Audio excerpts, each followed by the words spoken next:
क्या है। हमारी प्रोटीन की जो रिक्वायरमेंट है वो बहुत सिंपल है। अगर आपका वेट अगर 68 kg है फॉर एग्जांपल, तो हमारी जो आपकी जो प्रोटीन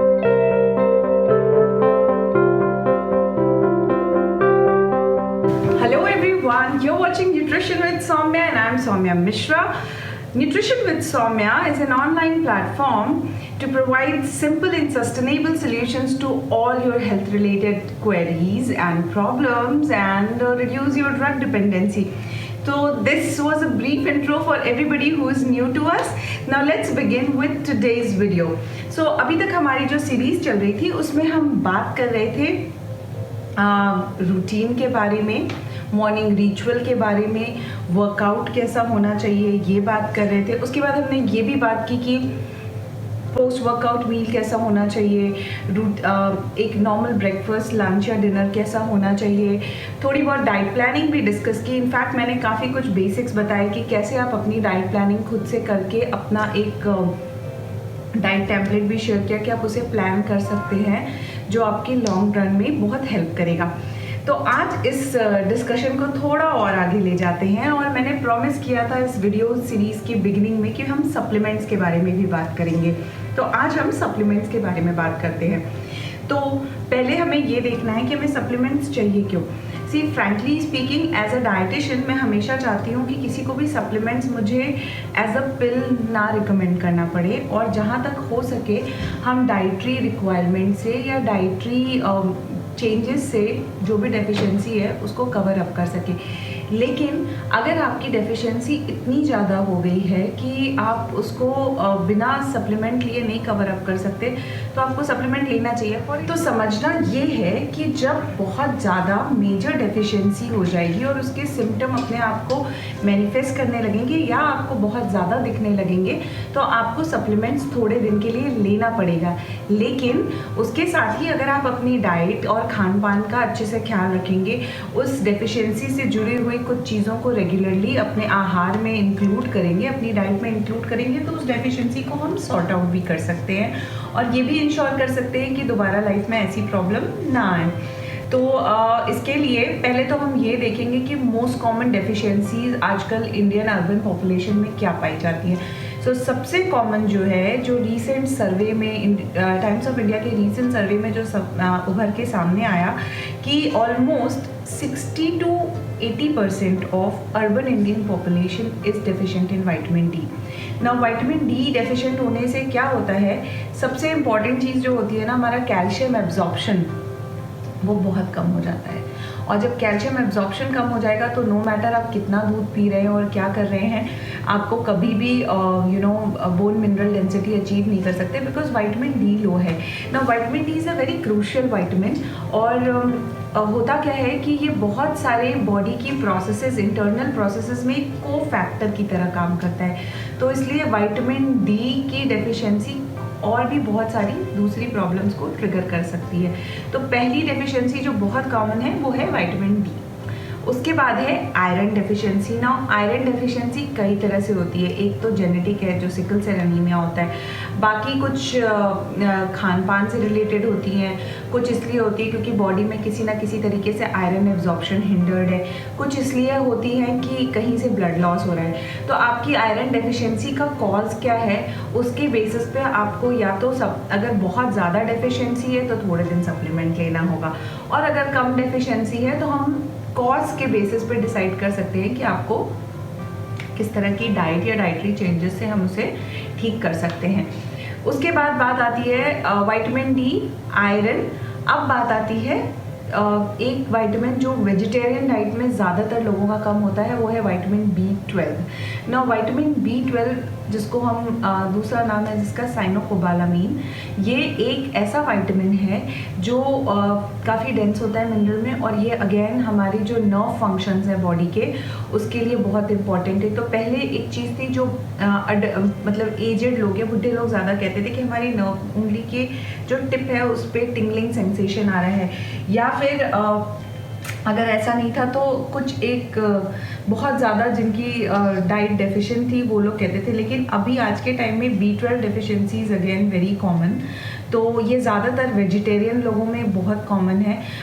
ये बहुत तरीके से मैनिफेस्ट करती है अपने आप को, जैसे कि सीवियर हेयर फॉल होना, डाइजेशन, क्योंकि B12 अगेन बहुत सारे डाइजेशन के लिए जो एंजाइम्स हैं उनका प्रीकर्सर होता है। तो अगर आपकी B12 डेफिशिएंसी है तो वो आपकी गट हेल्थ को भी अफेक्ट करेगी।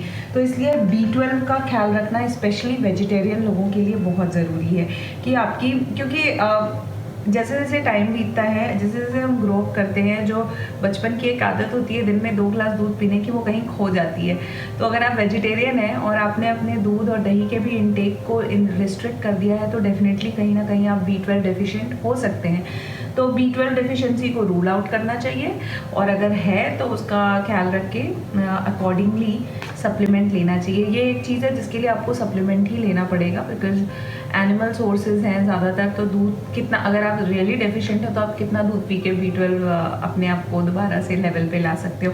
सो that has to be taken care of, but that again that subjective. मैं किसी को देख के नहीं बोल सकती कि आपको B12 डेफिशिएंसी है, बट इसका सबसे बड़ा जो साइन है वो tingling sensation on the tip of your fingers, on in hand, on tips of your leg, poor digestion. But then again poor digestion is subjective, बहुत सारी चीज़ों से पुअर डाइजेशन हो सकता है। तो 3 वाइटमिन्स की बात कर ली हमने। इसके साथ ही बहुत ज़्यादा जल्दी बीमार पड़ना, स्पेशली आजकल ये कोविड के टाइम में विटामिन C डेफिशिएंसी का साइन होता है। फ्रीक्वेंट कफ, कोल्ड, फ्लू होना भी विटामिन C डेफिशिएंसी के कारण हो सकता है। मैंने एक अलग से वीडियो किया हुआ है विटामिन C के बारे में, तो आप अगर चाहें तो मैं वो लिंक मैं इसके डिस्क्रिप्शन बॉक्स में भी पोस्ट करूँगी इस वीडियो के, आप उसको रेफ़र कर सकते हो। उसमें मैंने डिटेल में बात की है कि विटामिन C की डेफिशिएंसी के साइन क्या हैं, और अभी ये पेंडेमिक के टाइम में इसकी डोजेस क्या होनी चाहिए। तो विटामिन C की बात हो गई। कई सारी बार हमें और भी बहुत सारी माइक्रो न्यूट्रिएंट डेफिशिएंसी होती है, जैसे zinc, magnesium deficiency, loss of sleep जो होता है ज़्यादातर, that is also because of magnesium deficiency. Magnesium हमारे अगेन बहुत सारे बॉडी के प्रोसेस में वाइटल रोल प्ले करता है। मैग्नीशियम का good source green leafy vegetable है।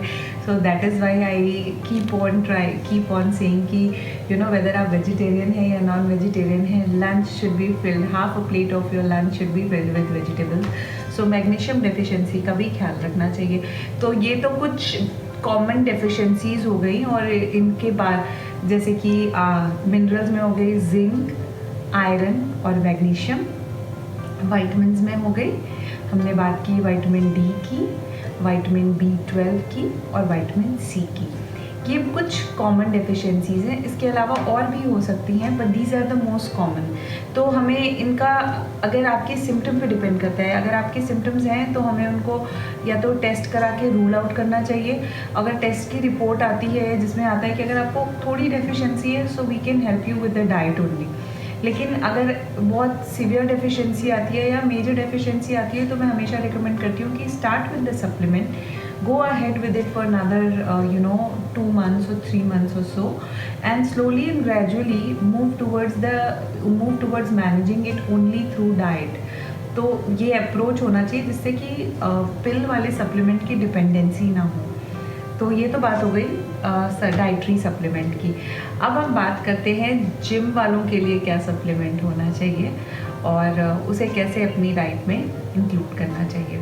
सो अब हम बात करेंगे कि जो लोग वर्कआउट कर रहे हैं और जिम गोअर्स हैं उनके लिए क्या सप्लीमेंट होने चाहिए। तो पहले तो आपको अपनी बेसिक न्यूट्रिशनल डेफिशिएंसी जो मैंने अभी बात की उसको रूल आउट करना चाहिए। उसको रूल आउट किए बिना अगर आपने जंप कर दिया सीधे जिम और एक्सरसाइज पे तो उसी के कारण मसल्स का वियर एंड टियर होने लगता है और वर्कआउट आपको रिजुविनेट और फिट करने के बजाय और सिक कर देता है।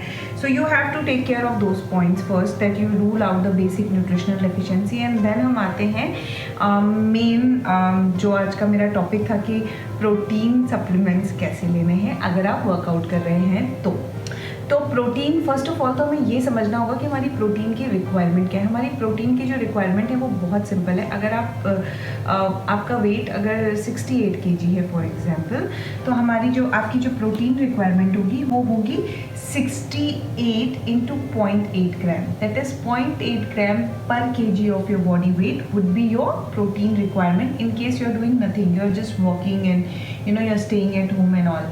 तो अगर आप उतना आप वो देखते हैं कि आप अपनी उतनी रिक्वायरमेंट अचीव कर सकते हो, so you are good to go, you are not deficient in protein.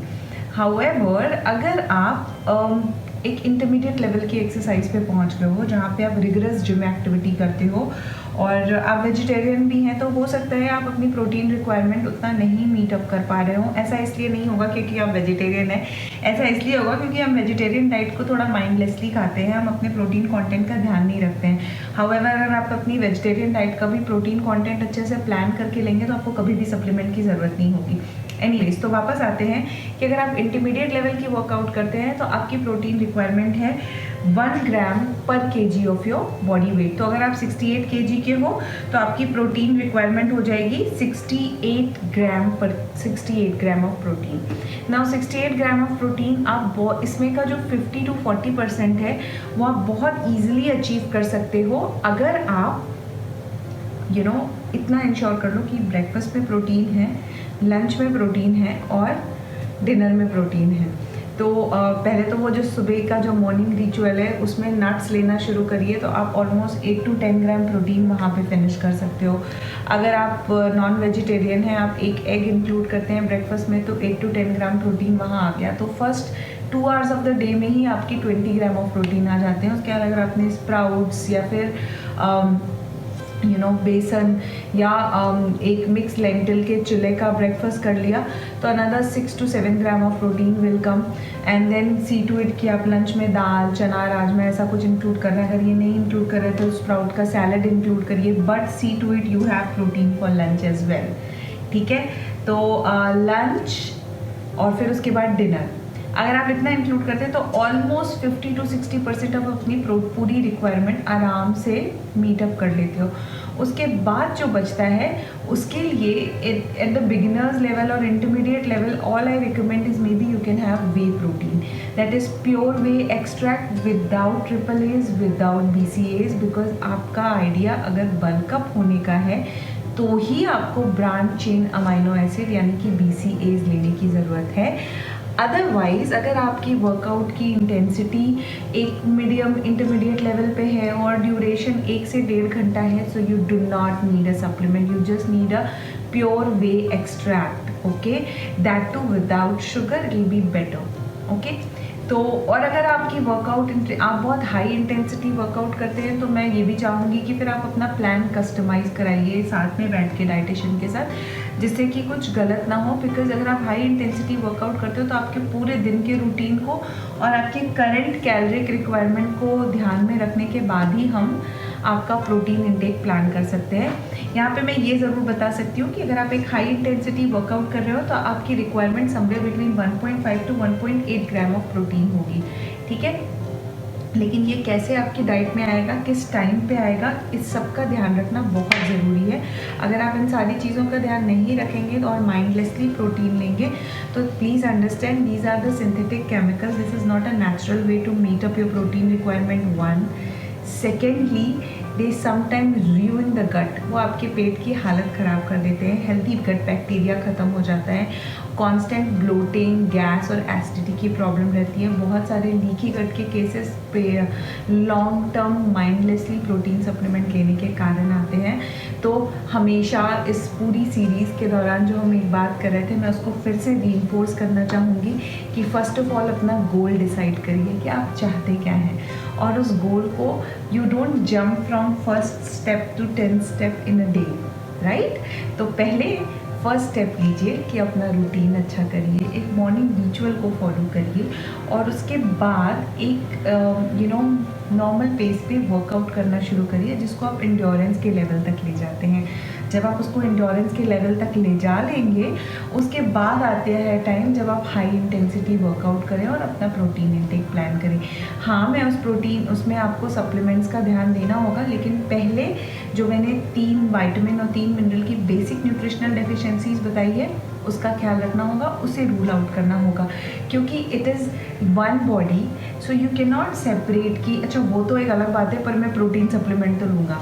क्योंकि her everything is inter related. It's an amazing machinery. The human body is the most amazing creation bye God. तो हमारी सब चीज़ें inter related है. जैसे कि मैंने बोला कि विटामिन डी डेफिशिएंसी कैल्शियम की डेफिशिएंसी को ट्रिगर करती है, राइट. उसी तरह मैग्नीशियम और जिंक की डेफिशिएंसी बहुत सारे और प्रॉब्लम्स को ट्रिगर करती है, तो डाइजेशन के प्रॉब्लम्स को बहुत ट्रिगर करती है. B12 की डेफिशिएंसी डाइजेस्ट. तो इमेजिन अगर आपको ऑलरेडी डाइजेशन का इशू है और आप प्रोटीन सप्लीमेंट ले रहे हो, so it will take your problem to another level.